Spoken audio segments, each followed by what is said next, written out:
Hello दोस्तों, नमस्कार। मैं अखिलेश कुमार। जैसा कि गौरव सर बोलते हैं, मंजिल ने हौसलों से कहा तेरे बस की बात नहीं। मंजिल ने हौसलों से कहा तेरे बस की बात नहीं। हौसलों ने मंजिल की आँखों में आँखें डाल के बोला चल झुट्टी तेरी इतनी औकात नहीं। चैनल से जुड़ जाएं और चैनल को सब्सक्राइब कर लें और बेल आइकन को प्रेस कर लें ताकि आपको डिफरेंट सब्जेक्ट के क्लास आपको यहाँ पर मिलते रहेगा। क्या डिफरेंट सब्जेक्ट के स्टडी मटेरियल आपको इस चैनल पर देखने को मिल सकता है। तो चैनल को सब्सक्राइब करके बेल आइकन प्रेस कर लें। जैसा कि कल हम बायोलॉजी चैप्टर को स्टार्ट किया हूँ। अगर आप उस चैनल को नहीं देखें तो कृपया करके उस चैनल को देख लें, क्योंकि उस चैनल वो पहला पार्ट था बायोलॉजी, जो सेल क्लास का पहला चैप्टर था। वो मतलब सेल स्टडी हो रहा था, वहाँ पर बतलाया गया था कि सेल क्या होता है। बायोलॉजी उसको थोड़ा सा रिवाइज कर देते हैं कि बायोलॉजी में हम लोग दो चीज़ों का अध्ययन करते हैं। क्या बायोलॉजी में हम लोग दो चीज़ों का अध्ययन करते हैं, जिसे सजीव का अध्ययन और निर्जीव का अध्ययन बोलते हैं। क्या, या बोल सकते हैं दूसरी भाषा में हम लोग कि पेड़ पौधा का अध्ययन करते हैं, और दूसरा में हम लोग जीव जंतुओं का अध्ययन करते हैं। क्या, जीव जंतुओं का अध्ययन करते हैं। ठीक है, जीव जंतुओं का अध्ययन करते हैं, वो जीव विज्ञान के अंतर्गत रखते हैं। जबकि पेड़ पौधा का अध्ययन करते हैं तो उसे हम बोटनी या वनस्पति विज्ञान के अंतर्गत रखते हैं। उसके बाद हम बताए थे कि जूलॉजी के जो जनक होते हैं, क्या जूलॉजी के जो जनक होते हैं वो अरस्तु साहब हैं। क्या, अरस्तु साहब हैं। उसके बाद हम बताए थे कोशिका को इंग्लिश में सेल बोलते हैं। क्या, इंग्लिश में सेल बोलते हैं। कोशिका का अध्ययन साइटोलॉजी कहलाता है। सर्वप्रथम कोशिका खोज 1665 ईस्वी रॉबर्ट हॉक ने किया था, किंतु इन्होंने मृत कोशिका खोज किया था। इन्हें फादर ऑफ साइटोलॉजी कहा जाता है। सर्वप्रथम जीवित कोशिका खोज 1674 ईस्वी में एंटोनी वॉन लीeuwenhoek ने किया था, और इन्हीं को फादर ऑफ बैक्टीरियोलॉजी कहा जाता है। रॉबर्ट ब्राउन, जैसा कि ये हम कल बता दिए थे, समझा दिए थे, इसलिए हम स्पीड में बोल रहे हैं। आप पहला मतलब सेल चैप्टर है उसको कंप्लीट कर लीजिए। पहला जो पार्ट बनाया है उसको सबसे पहले देख लीजिए, ताकि सेकेंड पार्ट जो बन रहा है उसको आसानी से समझने में दिक्कत ना हो। इसको हम स्पीड में थोड़ा रिवीजन करवा देते हैं। सर्वप्रथम जीवित कोशिका खोज 1674 में एंटोनी वॉन लीeuwenhoek ने किया था। फादर ऑफ बैक्टीरियोलॉजी से कहा जाता है। रॉबर्ट ब्राउन ने 1881 में कोशिका के अंदर केंद्रित खोज किया था। ठीक है, और क्या बताया था, स्लाइडर अनुसार ने कोशिका सिद्धांत दिया और कहा कि शरीर कोशिकाओं से बना हुआ है, 10 कोशिका शरीर की सबसे छोटी इकाई होती है। और क्या बताए थे, हाँ, मृत कोशिका को नेफ्रोसिस कहा जाता है। सबसे छोटी कोशिका जो होता है, सबसे छोटी कोशिका माइकोप्लाज्मा होती हैं, जबकि सबसे बड़ी कोशिका जो होती है शुतुरमुर्ग के अंडा होता है। क्या, शुतुरमुर्ग के अंडा होता है। मानव में सबसे छोटी कोशिका जो होती है स्पर्म, मेल का स्पर्म होती हैं, जबकि बड़ी बोलेगा तो ये फीमेल का ओवम हो जाएगा। क्या, फीमेल का ओवम हो जाएगा। कोशिका विभाजन, ब्रेन में कोशिका विभाजन किसी प्रकार का विभाजन नहीं होती हैं, अतः तंत्रिका कोशिका में किसी भी प्रकार का विभाजन नहीं होती हैं। क्षतिग्रस्त कोशिका को ठीक नहीं कर सकता है। इसी कारण सर में चोट लगता है तो व्यक्ति की मृत्यु हो जाती है, और तुरंत ही मृत्यु हो जाती है। सबसे तेज़ी से कोशिका विभाजन होती हैं यकृत में होती हैं। क्या, यकृत में होती हैं सबसे तेज़ी से कोशिका विभाजन लीवर में होती है, और लीवर को ही दूसरा नाम क्या है, जिगर। क्या, जिगर है। यह अपने क्षतिग्रस्त कोशिकाओं को स्वतः ही ठीक कर लेती है। क्या, क्षतिग्रस्त कोशिकाओं को स्वतः ही ठीक कर लेती है। अब मैं आज के क्लास में स्टार्ट करने जा रहा हूँ। आज के क्लास में है कि कोशिका जो पढ़ा है उसका अंग। क्या, कोशिका के अंग के बारे में हम लोग पढ़ने वाले हैं आज के टॉपिक में। तो चैनल को सब्सक्राइब कर लें और बेल आइकन ही प्रेस कर लें, ताकि आपको नोटिफिकेशन टाइम टू टाइम मिलते रहे, और आसानी से आप किसी भी चीज़ को, बायोलॉजी के हर पार्ट को हम लोग पार्ट बाई पार्ट डालने वाले हैं। तो इस चैनल से जुड़ जाएं ताकि नोटिफिकेशन आपको मिल जाए।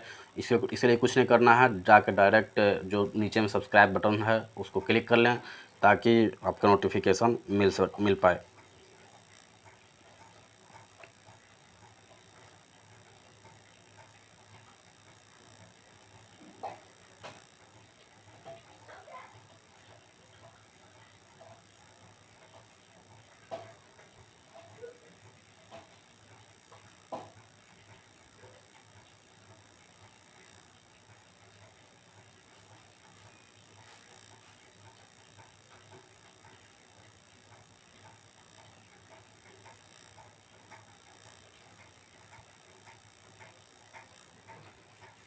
चलिए आज की क्लास स्टार्ट करते हैं। कोशिका के अंग के विषय में जानकारी प्राप्त करते हैं। कोशिका जो होती हैं, जैसा कि बतला दिया है, कोशिका शरीर की सबसे छोटी इकाई होती हैं।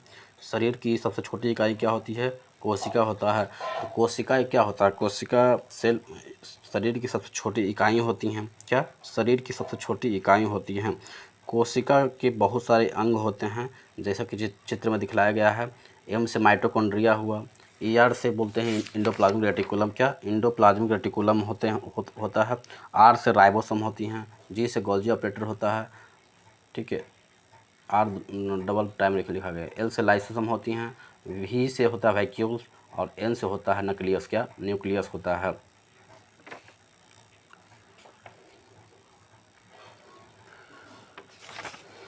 सबसे पहले हम कोशिका के अंग में सबसे पहले हम देखते हैं कोशिका भित्ति। क्या? कोशिका भित्ति। कोशिका भित्ति होता है ये सेल वॉल, इसको इंग्लिश में क्या बोला जाता है? सेल वॉल बोला जाता है। क्या? सेल वॉल बोला जाता है। यह सेलुलोज का बना होता है। कोशिका भित्ति जो होती हैं भैया, ये सेलुलोज का बना होती हैं और केवल पादपों में पाया जाता है। क्या? पादपों में पाया जाता है। और ये पेड़ पौधा को सुरक्षा पहुंचाता है। क्या? पेड़ पौधा को सुरक्षा पहुंचाता है। कौन? कोशिका भित्ति। कोशिका भित्ति जो है वो सेलुलोज का बना होता है और केवल पादपों में पाया जाता है। क्या? पेड़ पौधा में पाई जाती हैं और पेड़ पौधा का सुरक्षा प्रदान करता है। कि कौन सुरक्षा प्रदान करता है? कोशिका भित्ति। तो कोशिका भित्ति का यूज क्या देखें भैया, ये सेलुलोज का बना होता है और केवल पादप में होता है। क्या? केवल पादप में होता है। ये जीवाणु में नहीं होता है। क्या? जीवाणु में नहीं होता है। पेड़ पौधा में ये पाया जाता है और ये पेड़ पौधा को सुरक्षा प्रदान करता है। क्या? पेड़ पौधा को सुरक्षा प्रदान करता है। जीवाणु एक पादप है। क्या? जीवाणु एक पादप है जिसकी कोशिका भित्ति होती है पेप्टिडोग्लाइकेन की बनी। क्या? पेप्टिडोग्लाइकेन की बनी होती हैं। पेप्टिडोग्लाइकेन की बनी होती हैं। जीवाणु क्या होता है? एक पादप होती है जिसकी कोशिका भित्ति किसकी बनी होती है? पेप्टिडोग्लाइकेन की बनी होती है। और कवक जो होता है, एक कवक होता है, उसका जो कोशिका भित्ति होती है किससे बनी होती है? काइटिन। क्या? काइटिन। काइटिन की बनी होती हैं कवक की कोशिका भित्ति। क्या? कवक की कोशिका भित्ति काइटिन की बनी होती है। ये कोशिका भित्ति हो गया। जिससे देखें कि कोशिका भित्ति किसका बना होता है? सेलुलोज का बना होता है, केवल प्लांट में होती हैं, जो पेड़ पौधा को सुरक्षा प्रदान करता है। क्या? पेड़ पौधा को सुरक्षा प्रदान करता है। उसी प्रकार से जीवाणु क्या होता है? एक वो भी पादप होती हैं और ये कोशिका भित्ति पेप्टिडोग्लाइकेन की बनी होती है। क्या? पेप्टिडोग्लाइकेन की बनी होती है। और कवक की कोशिका भित्ति काइटिन की बनी होती है। क्या? काइटिन की बनी होती है। नेक्स्ट हम देखते हैं कोशिका झिल्ली। क्या? कोशिका झिल्ली। आप देख रहे हैं कि ये माइटोकॉन्ड्रिया या ribosome, Golgi operator, lysosome, vacuole या न्यूक्लियस, ये सारा चीज़ किसी न किसी रूप में बंद है। क्या? किसी न किसी रूप में बंद है। ठीक है, तो ये किसी न किसी रूप में बंद है। तो ये किसी कहाँ पर बंद है? ये झिल्ली में बंद है। क्या? झिल्ली में बंद है। इसी झिल्ली को हम कोशिका झिल्ली बोलते हैं। क्या? कोशिका झिल्ली बोलते हैं। इसको सेल मेम्ब्रेन के नाम से जाना जाता है। क्या? इसको सेल मेम्ब्रेन के नाम से भी जाना जाता है। इसमें मतलब ये जंतु और पादप दोनों में पाया जाता है। क्या? जंतु और पादप दोनों में पाया जाता है। जैसा कि कोशिका झिल्ली का मतलब ऐसा समझिए, मान लिया कि आप मार्केट जा रहे हैं। ठीक है, आप मार्केट जा रहे हैं, आपको बहुत सा सामान खरीदना, तो आप किस चीज़ में लाएंगे? उस मार्केट से आप किस चीज़ में उन सारे सामान को लाएंगे? तो बोलेंगे आप कि हम किस में लाएंगे? हम लाएंगे भैया बैग में। क्या? बैग में लाएंगे, झोला में लाएंगे। और वो झोला किसका काम करेगा? उस सारे सामान को काम करेगा। जितना भी सामान लाया जा रहा है वो किसके अंदर है? एक बैग के अंदर है। क्या? एक बैग के अंदर है। तो वो बैग क्या है? वो बैग इसके लिए क्या है? कोशिका है। क्या? कोशिका है। और उसके अंदर जो सामान है, क्या? उसके अंदर जो सामान है वो क्या होता है? वो सामान जो होता है, वो सामान किसके अंदर है? तो कोशिका के अंदर है। उसी को हम कोशिका झिल्ली बोलेंगे। क्या? कोशिका झिल्ली बोलेंगे। और ये कोशिका झिल्ली जो होता है, ये जंतु और पादप दोनों में होता है। क्या? जंतु और पादप दोनों में होता है। कोशिका के अंदर जितने भी एलिमेंट होते हैं, कोशिका के अंदर जितने भी एलिमेंट हैं, जैसा कि बताया, माइटोकॉन्ड्रिया होता है, राइबोसोम, गोल्जी ऑपरेटर, वैक्यूल होता है, लाइसोसोम होता है, न्यूक्लियस होता है। इन सारे चीज़ कहाँ अवेलेबल होती हैं भैया? तो ये सारे चीज़ कोशिका झिल्ली के अंदर होते हैं। कोशिका झिल्ली के अंदर और चीज़ नहीं जा सकता है। क्या? और सारा चीज़ नहीं जा सकता है, इसके अलावा कोई चीज़ नहीं जा सकता है। तो इसे ही अर्धपारगम्य बोलते हैं। क्या? अर्धपारगम्य बोला जाता है। इसके अंदर बहुत कम चीज़ों को जाने की अनुमति मिलता है। क्या? जाने की अनुमति मिलता है। आप श्वसन में ऑक्सीजन और कार्बन डाइऑक्साइड जो जाता है सिर्फ माइटोकॉन्ड्रिया में श्वसन करने के लिए जाता है, ठीक है, ग्लूकोज को तोड़ने के लिए जाता है, ठीक है। इसके अलावा जो है कोशिका के अंदर किसी भी चीज़ को एंट्री नहीं होती है, क्योंकि यह अर्धपारगम्य होता है। क्या? अर्धपारगम्य होती हैं। ये कुछ ही वस्तु को अंदर जाने की अनुमति प्रदान करते हैं हम, ठीक है। तो ये कोशिका झिल्ली आपको अच्छी तरह से समझ में आ गया होगा। अगर समझ में आ रहा है तो चैनल को सब्सक्राइब कर लीजिए और बेल आइकन को प्रेस कर लीजिए, ठीक है। आगे माइटोकॉन्ड्रिया है। माइटोकॉन्ड्रिया क्या करता है? माइटोकॉन्ड्रिया को सबसे पहले हिंदी में क्या बोलते हैं? माइटोकॉन्ड्रिया को हिंदी में सूत्रकणिका बोलते हैं। क्या? सूत्रकणिका बोलते हैं। इसकी खोज अल्टमैन ने किया था। क्या? अल्टमैन ने किया था। इसका खोज अल्टमैन ने किया था। तो माइटोकॉन्ड्रिया की खोज, सूत्रकणिका की खोज किसने किया था? सूत्रकणिका की खोज किया था अल्टमैन ने किया था। क्या? अल्टमैन ने किया था। यहाँ पर कैसा श्वसन होता है? ऑक्सी श्वसन होता है। क्या? ऑक्सी श्वसन होता है। यहाँ पर क्रेब्स चक्र भी चलता है, ठीक है। क्रेब्स चक्र चलता है, जिसके फलस्वरूप हम क्या प्रदान होते हैं? एटीपी और ग्लूकोज बनते हैं। क्या? एटीपी और ग्लूकोज बनते हैं किससे? क्रेब्स चक्र जब चलता है। क्रेब्स चक्र जब चलता है तो एटीपी और ग्लूकोज बनता है और उससे ही हमको एनर्जी मिलती है। क्या? उससे ही हमको एनर्जी मिलती है। इसी कारण क्या बोलते हैं? कोशिका का पावर हाउस बोलते हैं। क्या? कोशिका का जो पावर हाउस होता है उसको माइटोकॉन्ड्रिया को ही बोलते हैं, ठीक है। या शक्ति गृह भी इसको बोला जाता है। क्या? शक्ति गृह भी इसको हिंदी में बोला जाता है। माइटोकॉन्ड्रिया के आंतरिक दीवार जो होते हैं, माइटोकॉन्ड्रिया के आंतरिक दीवारों के जो उसको क्या बोलते हैं? माइटोकॉन्ड्रिया के आंतरिक जो दीवार होते हैं उसको क्या बोलते हैं? तो उसको क्रिस्टी बोलते हैं। क्या? उसको क्रिस्टी बोलते हैं। तो माइटोकॉन्ड्रिया हम क्या देखें? इसको हिंदी में सूत्रकणिका बोला जाता है। इसकी खोज अल्टमैन ने किया था। यहाँ ऑक्सी श्वसन होता है, क्रेब्स चक्र चलता है, जिससे हमको एटीपी और ग्लूकोज बनते हैं, हमें ऊर्जा की प्राप्ति होती है। इसी कारण इसको कोशिका का पावर हाउस बोलते हैं और इसे शक्ति गृह के नाम से भी जाना जाता है। नेक्स्ट है इंडोप्लाज्मिक रेटिकुलम। इंडोप्लाज्मिक रेटिकुलम, और ये क्रैश कोर्स चल रहा है। क्या? क्रैश कोर्स चल रहा है। ये क्रैश कोर्स चल रहा है, इसलिए हम स्पीड हैं।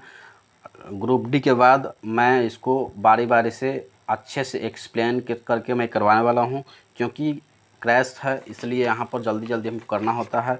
लगभग 16 दिन में हम लोग इन सारे चीज़ों को कंप्लीट करने वाले हैं। बायोलॉजी को 16 से 17 दिन में पूरे चीज़ को कंप्लीट करने वाले हैं, इसलिए हम इतना स्पीड हैं।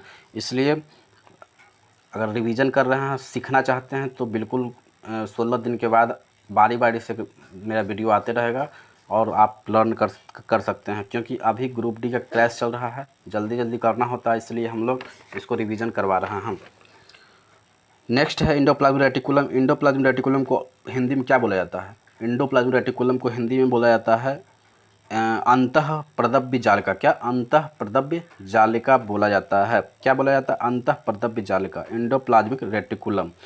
ये क्या करता है? ये कोशिका के अंदर आंतरिक सहायता प्रदान करता है। क्या? कोशिका के अंदर आंतरिक सहायता प्रदान करता है, इसलिए इसे क्या बोलता है?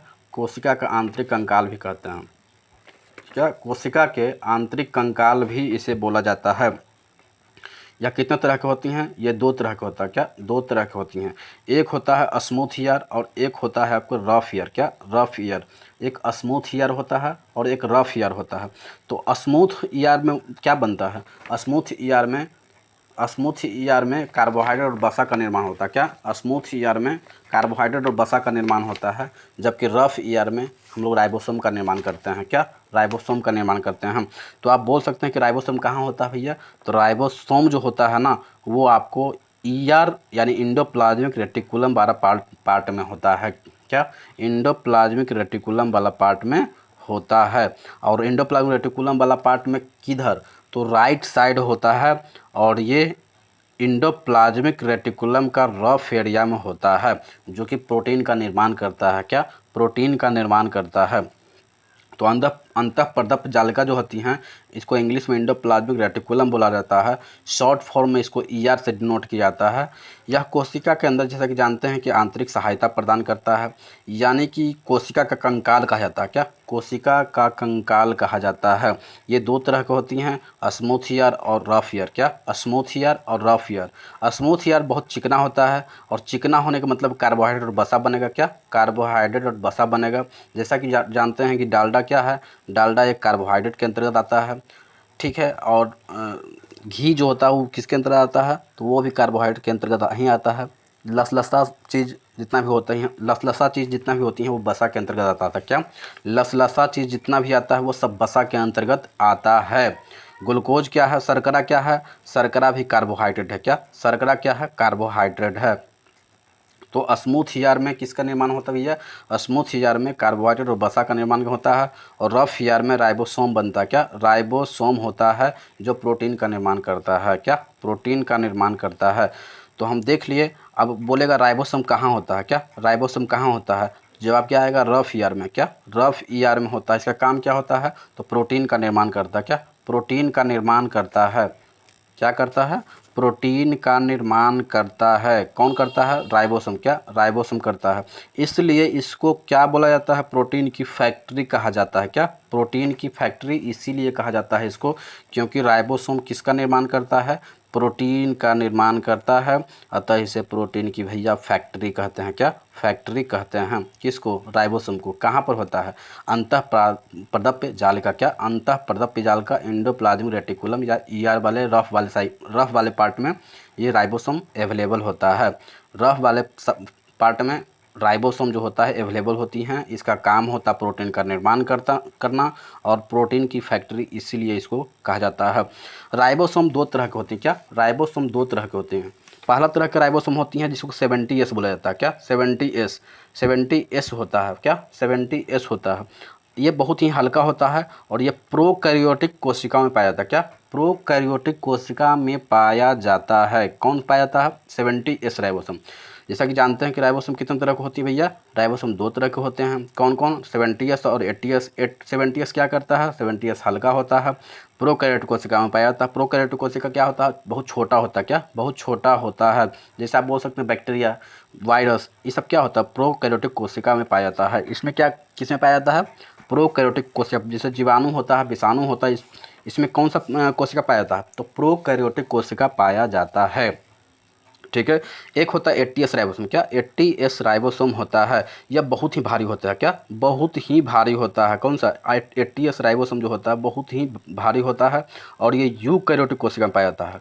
यूकैरियोटिक कोशिका का मतलब क्या हुआ, यूकैरियोटिक कोशिका बहुत बड़ा होता है, भारी भी होता है। यूकैरियोटिक कोशिका मानव जंतु, मानव, पशु, कुत्ता, बिल्ली, सब में पाया जाता है यूकैरियोटिक कोशिका। क्या? यूकैरियोटिक कोशिका जो होता है भैया वो पाया जाता है जीवाणु, सॉरी मतलब आदमी हुआ या जानवर हुआ, इसमें यूकैरियोटिक कोशिका पाया जाता है। तो राइबोसोम हम देख लिए, राइबोसोम के टाइप देख लिए कौन कौन होता है, 70S और 80S राइबोसोम होती हैं। हम ये समझ गए कि राइबोसोम क्या होता है, राइबोसोम कोशिका के अंदर का सबसे छोटा अंग होता है। ये प्रोटीन का निर्माण करता है, इसलिए इसे प्रोटीन की फैक्ट्री कहते हैं। ये अवेलेबल होता है या एंडोप्लाज्मिक रेटिकुलम के रफ वाले पार्ट में होती हैं। स्मूथ ईयर, जैसे कि जानते हैं कि स्मूथ ईयर में हम लोग किसका अध्ययन करते हैं, तो स्मूथ वाला पार्ट में हम लोग एंडोप्लाज्मिक रेटिकुलम वाला पार्ट में हम लोग यूज करते हैं। अतः एंडोप्लाज्मिक रेटिकुलम वाला पार्ट में हम लोग राइबोसोम को देखते हैं। राइबोसोम के 70S और 80S राइबोसोम होती हैं। 70S राइबोसोम छोटा होता है जबकि 80S राइबोसोम बहुत बड़ा होता है। क्या? 80S राइबोसोम बहुत ही बड़ा होता है, जो किस में पाया जाता है, आदमी, जानवर, इस सब चीज़ में 80S राइबोसोम पाया जाता है। एस को क्या बोला जाता है, एस को सेडिमेंटेशन बोला जाता है। क्या? सेडिमेंटेशन कोफिशिएंट बोला जाता है। क्या? एस के मतलब क्या होता है, एस के मतलब होता है सेडिमेंटेशन कोफिशिएंट। क्या? सेडिमेंटेशन रेटिकुलम जो ER वाला पार्ट होता है, ये ER तक मैं कंप्लीट कर दिया हूँ। अगला जो वीडियो होगा, अगला जो नेक्स्ट पार्ट आने वाला है, उसमें हम गोल्जी ऑपरेटर से और नेक्स्ट जो बच गया है उसको क्लियर करने का प्रयास करूँगा। तो आप इस चैनल से जुड़ जाएं और इस चैनल को सब्सक्राइब करके बेल आइकन ही प्रेस कर लें, ताकि आपका पार्ट बायोलॉजी का जो चैप्टर है वो आपके सामने आते रहेगा और आप उसको अच्छी तरह से तैयारी कर सकते हैं। तो इस चैनल से जुड़ जाएं और चैनल को सब्सक्राइब करके बेल आइकन ही प्रेस कर लें, ताकि आपको इस तरह के तमाम जो टॉपिक है इन सारे टॉपिक को आपके सामने रिप्रेजेंट करता रहूँगा। तो आज के लिए इतना ही। आज के लिए इतना ही। बस चैनल से जुड़ जाएं और सब चैनल को सब्सक्राइब कर लें।